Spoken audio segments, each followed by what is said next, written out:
The invasion of Spanish. Hernan Cortes was born in Spain around 1485. He came from a noble family. According to historians, Cortes was a clever and difficult child, always considered adventurous and ruthless. His ways of thinking is what opened the idea to more adventures as an adult. Hernan Cortes took a long journey to the west. His journey took longer than he thought, though some historians say it took him about 7 years, and other historians say it took him about 15 years. When he arrived in Cuba, he joined Diego Velázquez's expedition to conquer the islands. The natives on the islands were free spirited and did not believe that the land belonged to anyone. Their noble and free spirited nature made them appear vulnerable, which led the Spanish to take advantage of the nobility. This ultimately resulted in the killing of large portions of the population. Hernan Cortes landed on the coast of Tabasco in February 1519, where he was elected as a captain general. This marked the beginning of his malicious actions. He then burned his ships, ensuring there would be no possibility of returning to Cuba or Spain. He was there for one purpose and was determined not to let anyone stand on his way.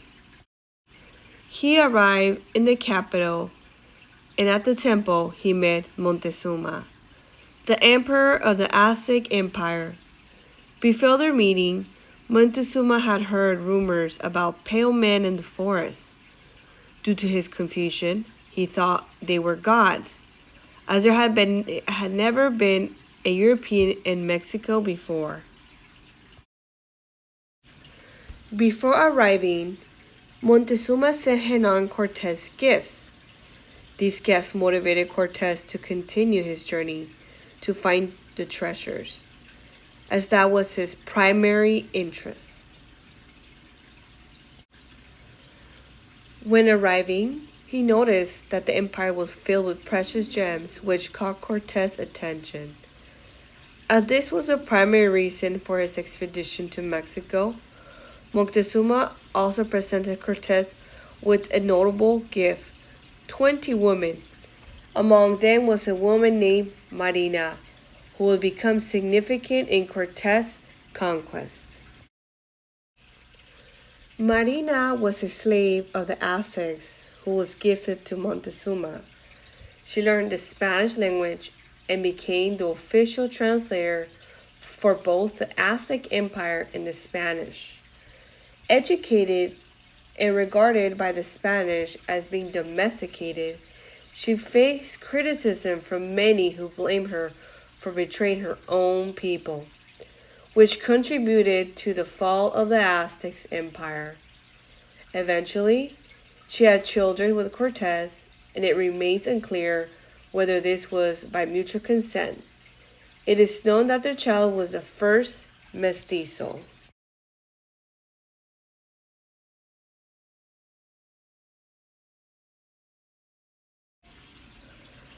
The Aztec Empire was a strong, powerful empire. It was one of the largest cities in the world, with a population of 300,000 people. Hernan Cortes captured Montezuma, the Aztec ruler. Meanwhile, the governor of Cuba sent a military force to confront Cortes, concerned that he had exceeded his authority and fearing that he might lose Tenochtitlan. Cortes left Pedro de Alvarado in charge during these crises. Cortes then captured the Cuban general and successfully convinced his troops to join him.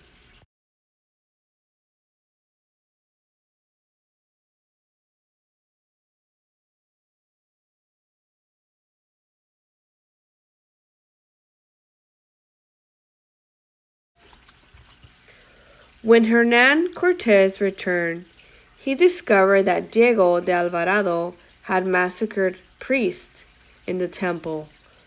This event angered the protesters, who then threw a rock and killed Montezuma. With their leader dead and the Spanish now taking control of the empire, The people were afraid of what would happen next. Hernan Cortez took advantage of the situation by uniting the enemies surrounding the empire to fight against the Aztecs. This is what helped Hernan Cortez take over the empire. The Spanish became more powerful, completely taking over the Aztec Empire. Cortez began to build ships so he could sail across the lake and took over the Aztecs living there. He established a colony called the New Spain, and the Aztecs were still afraid of him. He was then surprised by the plague that hit the people. The smallpox outbreak spread, killing half the population. Those who were not dying from the smallpox disease were succumbing of starvation. Since the Aztecs had never been sick like the Spanish, their immune system was weak, causing them to die. Cortez did not stop in Mexico. He traveled around the southern and central Americas to conquer more land, along with his plan for gold and riches.